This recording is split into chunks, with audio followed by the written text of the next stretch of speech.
press the bell icon for all the updates.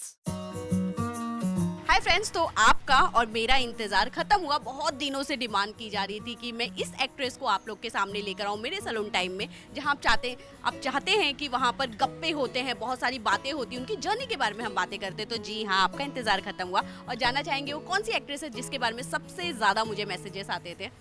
वो यहाँ है। हाय एवरीवन, और आज मैं नेहा के साथ अपने पैम्परिंग डे पे इसकी सैलून स्टोरी कर रही हूँ। यस, एंड आप मेरे बाल देख सकते हैं विदाउट विग कैसे लग रहे हैं। तो आज मैंने कहा नेहा कुछ करते हैं बालों के साथ, and she is going to give me a very nice salon experience. अच्छा, तो और श्रेणु, पता है बहुत टाइम से आपके लिए रिक्वेस्ट आ रही थी और मैं काफ़ी दिन से रिक्वेस्ट कर रही थी कि चलो आते हैं, पर हमारा टाइमिंग नहीं सेट हो पा रहा था। श्रेणु का नहीं हो पा रहा ना, मैं तो हमेशा फ्री रहती हूँ। अच्छा श्रेणु, कुछ प्लान किया है, क्या कराने वाली है कुछ स्पेशल? मुझे कोई सीरियसली आइडिया नहीं है क्योंकि मैं हेयर ट्रीटमेंट्स बहुत ही कम कराती हूँ। घर पे जो नॉर्मल बेसिक ऑयल होता है, हॉट टॉवल वाली ट्रीटमेंट्स घर पे करती रहती हूँ। But आज I think we'll ask the experts only over here, and we are here at Vikas Marwa's hair and beauty salon. So we'll ask the expert only कि वो मेरे कमज़ोर बालों के लिए क्या suggest करना चाह रहे हैं। हाँ, तो अंदर चलते हैं और बाकी सारी बातें हम अंदर ही करते हैं। शुरुआत करते हैं, आ जाओ।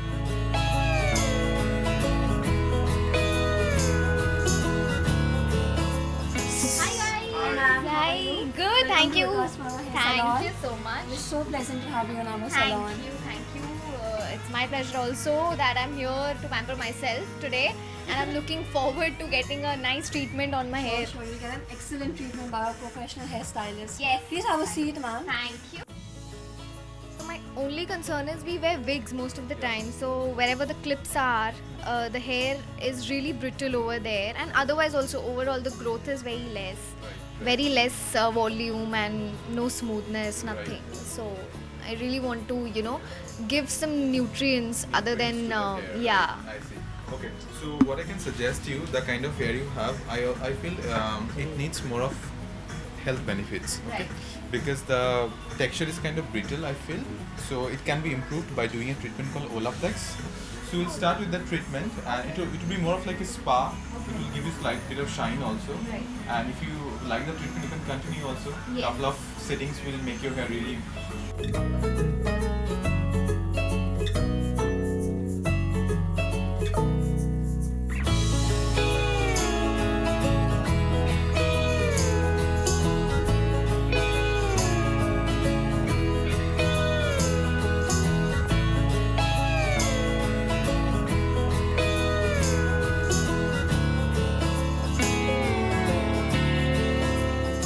श्रेणु, जैसे फैंस की डिमांड तो ऑलरेडी पूरी हो चुकी है, आप मेरे साथ यहाँ पर हैं, पर जहाँ तक मैं अपने सैलून की बात करूँ, वहाँ पे एक थीम है जहाँ पर हम आपकी पूरी जर्नी के बारे में बातें करते हैं। तो जर्नी की अगर मैं बात करूँ श्रेणु, तो कब सोचा आपने कि आपको टेलीविजन में आना है, और वो फर्स्ट टाइम कब था कि अब मुझे एक्ट्रेस ही बनना है? यार ये तो this goes back in time 94 when Aishwarya had won Miss World at that time. I was like मैं भी बनूंगी मिस इंडिया। हाइट बढ़ी नहीं कभी, and I always wanted to become an actor. वो तो तभी से था, छोटी थी मैं तभी I used to mimic all the television actors उस वक्त, क्योंकि सास भी कभी बहू थी का ज़माना चल रहा था। So I used to enact all of them, and I always knew that I wanted to be here.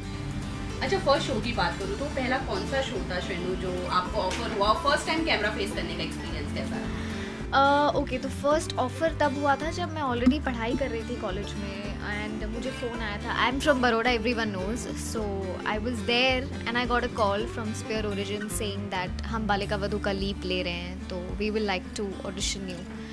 And I sir मैं तो आ नहीं सकती क्योंकि मेरी कॉलेज है एंड ऑल दैट। तो उन्होंने कहा आप खुद ही कर लो रिकॉर्ड और आप भेज देना। So my first audition ever was shot on मेरे किसी फ्रेंड के कैमरे पे हमने शूट किया था। No lighting, nothing was taken care of. ऐसे ही सूट पहन लिया और ऑडिशन दे दिया था मैंने। And then I forgot also after I meld.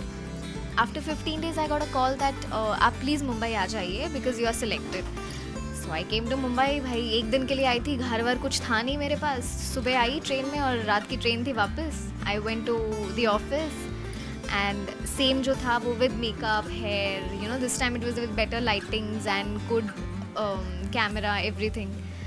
Audition तो दे दिया. After that I was offered and I was told कि आपको यहीं पे रहना पड़ेगा.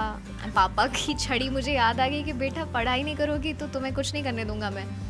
लास्ट ईयर था, कुछ नहीं कर पा रही थी मैं, तो आई सेड मुझे कोई छोटा रोल दे दो क्योंकि मैं बड़े रोल के लिए I can not stay here in Mumbai. So जो हमारी कास्टिंग हेड थी वहाँ पे उस वक्त, Neelu ma'am, I give all the credit to her. अगर वो नहीं होती तो मैं शायद मुंबई में कभी आती ही नहीं. तो उन्होंने मुझे कहा तुम पहली लड़की हो जिसे हम लीड दे रहे हैं, but she wants to do a smaller role. I said I have other priorities. So at that time I said कि I want to do something that is not demanding way too much of time. So that's how I got my first show, which was गुलाल. and गुलाल में मैंने छोटा सा role किया था उसकी दोस्त का, मानसी की दोस्त का, which was I used to be called for 4 days. मैं आती थी छुट्टी लेके और चली जाती थी वापस. So yeah, that was my first big break and my first camera facing was I think गुलाल के आउटडोर में जो जयपुर में था, जयपुर या जैसलमेर याद नहीं आ रहा मुझे, दोनों में से किसी एक का पहला ही आउटडोर. इतनी एक्साइटेड, मुझे कुछ समझ ही ना आए. कैमरा यहाँ था, मैं बैक दे रही थी. सो और उसमें भी टचअप करवाती थी मैं. I was that a kid. मैं बहुत ही ज़्यादा रॉ थी, बहुत ही ज़्यादा no technical stuff. I knew nothing. And my first ever DOP and director sir was Goldie sir, Siddharth Sengupta sir and Sanjay Memane sir. इतने सीनियर लोगों के साथ मैं काम कर रही थी, मुझे पता ही नहीं था मेरे साथ क्या हो रहा है. I was just chilling. अच्छा रेनू, जैसे आपने कहा कि पापा के डंडों की बहुत ज़्यादा टेंशन आपको रहती है, तो किस तरह पापा को समझाया, पेरेंट्स को किस तरह कन्विंस किया? इतना कोई स्ट्रगल नहीं था. My father had only one condition, बेटा डिग्री ले लो, उसके बाद तुम्हें जो करना है करो. Because I belong to a family which is very I must say academically strong background wala, because my dad is an engineer, my mom's a banker and my brother is also an engineer. So we all have been into this field and I myself have done pharmacy. So they all were very sure कि तुम्हें जो करना है करो, because they were very supportive from my modeling days only, which started off college में. They said जो करना है करो but degree finish अपने हाथों में रखो, कल पता नहीं क्या हो, so you can get back to your pharmacy. So that was the only condition that I had. डंडा बस यही था कि यहाँ तक आ गई, मतलब 3rd ईयर तक तुमने फिनिश कर लिया, एक आधा साल बचा है उसमें भी तुम्हें छोड़ देना है, तो वो 3 साल मेरे लॉस्ट हो जाते हैं. That's why. अच्छा रेनू, तो मैं वडोदरा से मुंबई तक का सफ़र बात करूँ तो कितना मुश्किल रहा है आपके लिए सफ़र, या बहुत ईजी रहा है मुंबई में खुद को सेट कर? यार मैं कहूँगी दोनों ही था मेरे लिए. I have been blessed. मैं ऐसे आती थी, एक्चुअली मेरे साथ साथ मेरे पेरेंट्स ने भी बहुत स्ट्रगल किया है, इन spite of both of them working. और भाई छोटा था उस वक्त, स्कूल में था वो, तो स्ट्रगल तो हमने बहुत की है. सुबह आते थे ट्रेन में और रात को ट्रेन में वापस चले जाते थे, क्योंकि हमारे पास यहाँ पे एक रिलेटिव नहीं था, मुंबई में कोई नहीं था. तो एक दिन आती थी मैं, वही पापा को बोला एक दिन चलेंगे, सारे ऑडिशंस ख़त्म करके रात को वापस. So in one day I had given 6 auditions, same suit, same makeup, everything was same, just different scripts in different places, different production houses, and I went back and I got selected in all of them. That was my luck, and Mumbai was very welcoming. After that there was a little struggle because घर नहीं था. I used to feel very homesick. इतनी pampered थी मैं घर पे, पानी तक नहीं पीती थी खुद उठा के. मम्मी ने इतना मुझे मतलब ऐसे रखा है हाथों पे. So मेरे लिए difficult था. तो initially I used to share a house with couple of girls, like not couple of girls, in fact 8 girls. वैसे रहती थी मैं. फिर धीरे धीरे I shifted to little lesser roommates and then I started living by myself.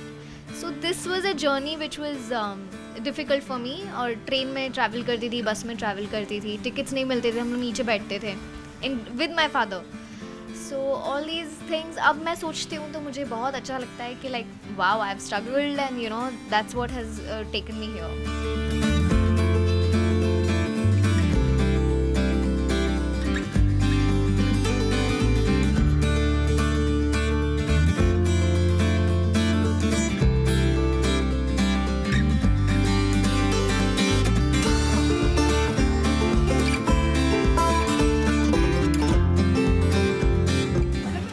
Ishqbaaz show के इससे पहले दिल बोले ओबरा आया था, उसके बाद इश्कबाज आया, तो क्या कहना चाहेंगे, क्या सोच के इस रोल को सिलेक्ट किया था? क्योंकि ऑलरेडी इस शो का एक सेटअप बन चुका था, बहुत बड़े बड़े फेस इसके हिस्से थे. ऑनेस्टली मुझे पता नहीं था पहले कि इश्कबाज का स्पिन ऑफ बन रहा है. मुझे लगा कोई अलग ही शो बन रहा है. बट जो भी होता है, कहते हैं ना, ब्लेसिंग इन डिस्गाइज हो जाता है. वैसे ही हुआ. DBO मिल गया मुझे, Dil Boley Oberoi, and we started off with a spin off. Eventually merged with Ishqbaaz, the parent show. And I can't be more thankful क्योंकि the show itself is such a huge success, including our India's first spin-off ever. And मेरी team बहुत प्यारी है यार. मतलब इतनी प्यारी है कि मैं और कुछ मांग ही नहीं सकती थी गॉड से. ओके, मैं इश्कबाज के अगर से बात करूँ तो अगर एक ऐसा शो एक बना है जहाँ पे कपड़ों पे बहुत ज़्यादा ध्यान दिया जाता है, ज्वेलरी पे बहुत ज़्यादा ध्यान दिया जाता है, बहुत हैवी ज्वेलरी के साथ, तो कैसे मैनेज कर पाती है नॉर्मली, क्योंकि बहुत heavy jewellery. It is very difficult. बहुत ज़्यादा डिफ़िकल्ट होता है. कभी कभी हम वो हैवी झुमकों में डांस भी कर रहे होते हैं, कभी चेजिंग सीक्वेंस होता है, कभी कुछ होता है, कभी कुछ होता है. It's very difficult. बहुत मुश्किल से. और मैं सुरभि, हम लोगों के तो कान बहुत ही कट जाते हैं. It bleeds at times. So हमें फिर कुछ बीच बीच में कोई सीक्वेंस से ऐसे we have to make sure that हम निकाल दे झुमका या कुछ कर दे, क्योंकि बहुत ही ज़्यादा हैवी ज्वेलरी होती है. But then again that is the charm of our show, तो we try to pull it off. अच्छा, अगर शो से मैं थोड़ा हटकर बात करूँ तो शो के ऑफर जाने की भी न्यूज़ हमेशा सामने आती है श्रेणु, तो उस पर क्या कहना चाहिए? मैं बता रही हूँ, जब से मैंने ज्वाइन किया है तब से मैं ये सुनते आ रही हूँ. And one thing I have realise कि हमारा show is a fighter and a survivor. And अब तक हमने इतनी मेहनत से, इतनी जी जान से शूट किया है. वी हैव गिवन आवर 100% और अब तक शो सर्वाइव कर रहा है. And we have got such beautiful fans यार. इतना प्यार, इतने क्यूट है वो लोग कि in spite of all the rumours I think हमारा show is going to stay, कहते हैं ना, अमर. वो कभी भी, मतलब it's not gonna go off air कभी भी.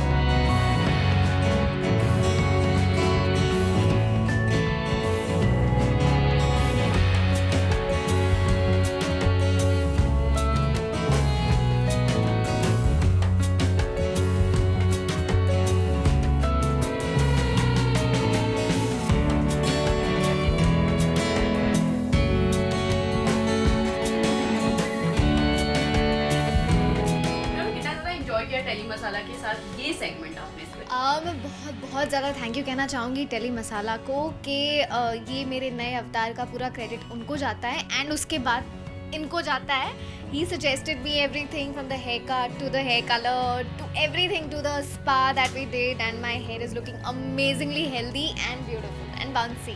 Thank you so much Viplav. I love it. Viplav, I love it. अच्छा, कोई एडवाइस देना चाहेंगे श्रेणु को कि कैसे कैरी करें अपने हेयर को इसके बाद? इनका जो बालों का टेक्सचर है थोड़ा फ्रीजी टाइप का है, तो उनको घर में she can use may be the spa cream there are, because the treatment what I have done for you that is Olaplex. So Olaplex has a home treatment also. It comes in a bottle, that's number 3. She can use that whenever she has time after hair wash, and she can give it for 10-15 minutes and wash it off. That would really make her hair really healthy. Lovely. Thank you so much. I will do that. I'll take care of this. Last क्या message देना चाहेंगे अपने fans को जिनका इंतजार finally खत्म हुआ है? हाँ, मैं फैंस को कहूँगी कि अभी मेरा और टेली मसाला का बहुत लंबा सेशन चलने वाला है. मेरी सारी डेट्स इन्होंने ब्लॉक कर दी हैं एंड आप मुझे बहुत ऑफन देखेंगे. तो keep loving Gauri Kumari Sharma and Srinu Parekh.